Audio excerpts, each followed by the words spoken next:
Alright guys, welcome back. And when we talk about pending orders, there are different type of pending orders. As I said earlier, there's buy limit, sell limit, buy stop and sell stop.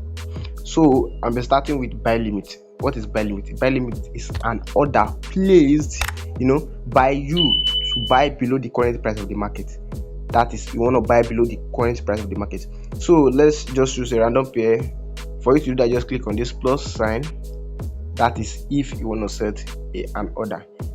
Also, there's also what we call market execution. But market execution is when you want to buy immediately. You want to join the trend directly. So that's when you use market execution. But if you want to set pending orders like buy limit, you just click on this.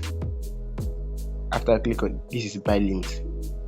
And after buy limit, you click on price, the current price you want to buy.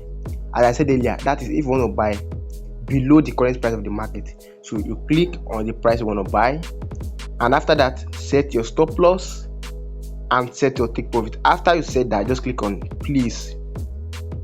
Can you see? Just click on please. And for sell limit as well, you literally have to do the same thing. Click on plus sign. Instead of market execution, just click on it. Beside it, it's gonna bring is that you want to set sell limit, buy stop or sell stop. So when we talk about sell limit, we're talking about the price.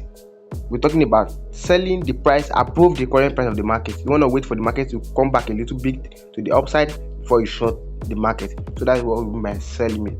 And when we talk about buy stop, that means that we want to buy the market when the price go below the current price of the market.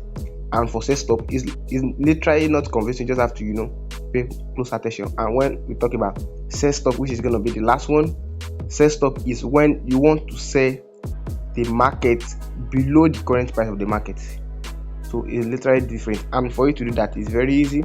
So I'm gonna be but concerning buy stop limit and sell stop limit, you literally don't need them. So what you just need is buy limit, sell limit, buy stop. At the same time, you also need sell stop. That's all. So let me give an example of how to use that. Just come to chart. Let's say, okay, this is AUD card. Let's say you want to enter 0.01, but the market right now is going up, and you want to sell above the current price of the market. You just click on this. Here is it, sell limit. That means that you want to sell when the market get to this line. You want to short.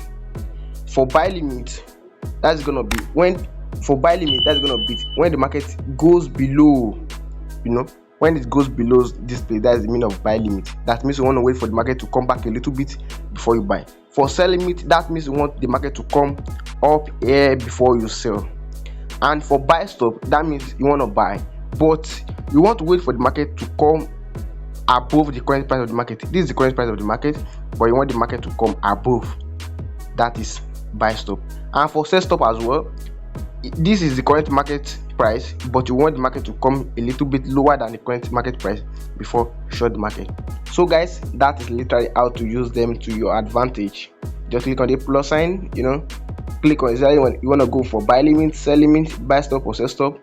Click on anyone you want to go for. Let's say buy limit, the price you want the market to get to before the trade at defeat. So you just click on it, and stop loss you want to be using, and TP as well. So that is after either you've analyzed the market on TradingView, just click on the appropriate information.